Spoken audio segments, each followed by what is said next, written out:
Hi friends, and welcome back to the Plain Fun RC channel. You can see here we have our elevators hinged. It went really well. We used the same technique as before, where we slightly inserted we first took our center pin, which is the carbon rod, 2mm carbon rod, and I passed it through, and I made sure to pass it through each of the hinges. There's a hinge over there. There we go. Down in there. Anyway, passed it through each of the hinges, and then went ahead and slid the hinges about halfway into the pockets here that were made in the trailing edge of the horizontal stabilizer. Hit each hinge with a little bit of 5-minute epoxy, then pushed it the rest of the way in. Let it sit overnight, of course, and then it works great. So we've got, we are done with our elevators, both of them. And of course, as I mentioned before, we're done with our rudder. That's fully hinged.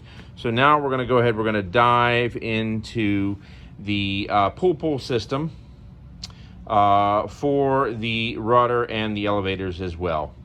All right, folks, more to come.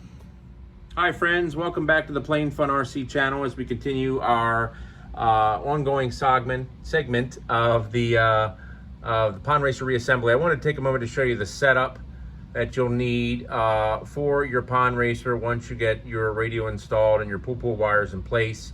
You can see our rudder is 30mm both left and right. Aileron is 25mm up and down. Our CG is 70 to 85mm from the leading edge right in the middle. Flaps are 75 to 90 degrees, and the elevator is is up and down 20mm. And you can see the takeoff weight as well. So what I've got done here is we have our pull wires fully installed, and you can see it here on the rear of the aircraft. We're using the SWB MFG tensor, wire tensor, and that is this setup right here, as you can see.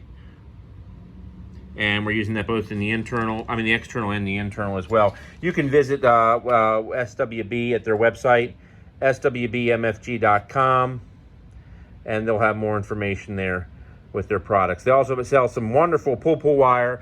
The gold wire you see here is from Nelson Hobby. Nelson Hobby's no longer in business. But SWB makes some very nice pull wire. Now, let me take a moment to show you the interior, the cockpit, if you will. Of course, you can see our elevator servos there, and our rudder servo right in the center of the aircraft as well. Now, one thing I want you to keep in mind is, of course, we have our tensors there, and they work great. Everything's nice and taut. Now, the important thing is look at your wires. So look at that elevator servo there, whether it's this one or the one over here. Let's look at this one. Look at how the wires are running. Notice how this tensor here, this wire runs out the top here. Whoops, top here. Now, of course, it would be the opposite side.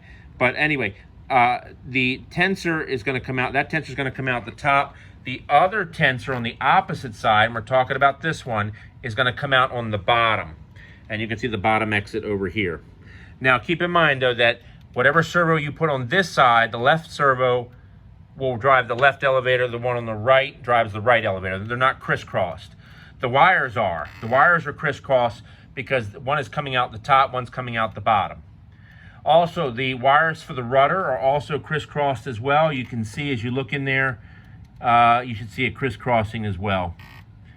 So all the wires are crisscrossed to keep proper tension, proper geometry. So just keep that in mind, friends, as you're going through and you are setting up your radio.